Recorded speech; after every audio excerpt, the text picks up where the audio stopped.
Hey guys, this is Comic Uno, and today I'm doing a review for Aquaman Rebirth issue 1, and also this, of course, Comic Frontline. And we are reviewing all the DC Rebirth issue 1s, so look forward to that. And I think I'm the last one for this week to review our DC Rebirth title. Sorry for the slight delay. It was raining, which is very fitting to review Aquaman. But let's start talking about this issue. First, the cover.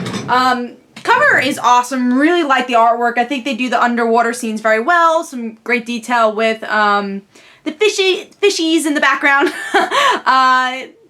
And yeah, I think they did a really good job with the artwork. Now, I will say before I start talking about this comic, I'm not a huge Aquaman fan, and that's kind of the reason why I reviewed it on Comic Frontline, because I wanted to be that new, I don't want to say new reader, because I've read Aquaman before, but I wanted it to be in my point of view, you have to really sell me this comic for me to jump onto Aquaman. I wanted that point of view. So, let's start talking about the artwork.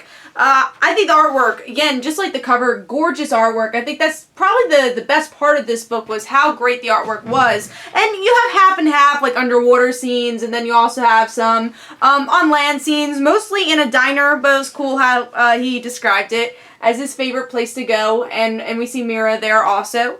Yeah, so again, artwork was just great. I really liked the detail on the faces. I think the art definitely had some bolder line work, which I think worked very well for the comic. So yeah, really enjoyed that portion. But let's see what's going on with the story. So with a lot of these Rebirth titles, it's usually just describing what has happened previously, and just to let you guys know who these characters are. If you're a new reader, or if you just haven't read these titles in a while, they describe what has happened in the New 52, maybe the next step they're taking, but usually it's not that much to do with issue 1. Like, Batman last week was a good example that they weren't like jumping straight into the new story arc, but they describe what has happened in the New 52 and who Batman is in a nice little way. So let's start talking about Aquaman. So again, with this story, we get to see Aquaman just learning exactly why he's cool, why people should respect him, and the two different worlds he has lived in. Either he was a Justice League member or a king, some of the relationships he has, like with Mera, and there's also a cliffhanger in this issue, so spoiler alert, I should say that now, there are spoilers in this review. I haven't gotten up to the spoilers, but there are spoilers here. So in the end of this issue, we get to see a nice little cliffhanger of Black Manta, who is one of Aquaman's biggest villains. Now, I don't know what happened to the previous Black Manta, but it seems like it's his son for this issue. You probably would know a little bit more of that if you read the New 52 title, and again, this previous Aquaman story. So I thought that was an interesting cliffhanger. It's a cliffhanger we've seen before with Aquaman, but still, yes, Black Manta. You want to start out with a good villain like that. So what did I think of the issue overall? Did this sell me on Aquaman? I'm going to say yes and no. I really enjoyed the issue. I thought it was a well-written issue. I thought, again, the artwork was gorgeous.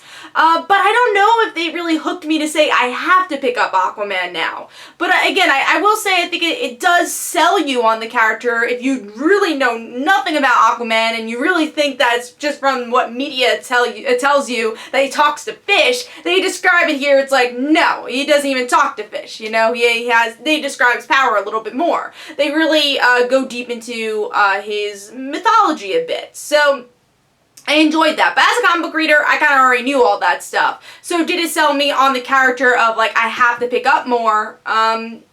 I don't know. I'm probably going to give issue 1, the actual issue 1, a try digitally next time it comes out, because I do think it was a well done issue, like I said, but I don't know how long it's going to stay in my pull list, just because I don't, again, I'm not a huge Aquaman fan, and I've tried so many times to get into the character. But something I did really enjoy for this issue was how they balanced his life as a king and this guy who was a normal, human on land, and how he grew up.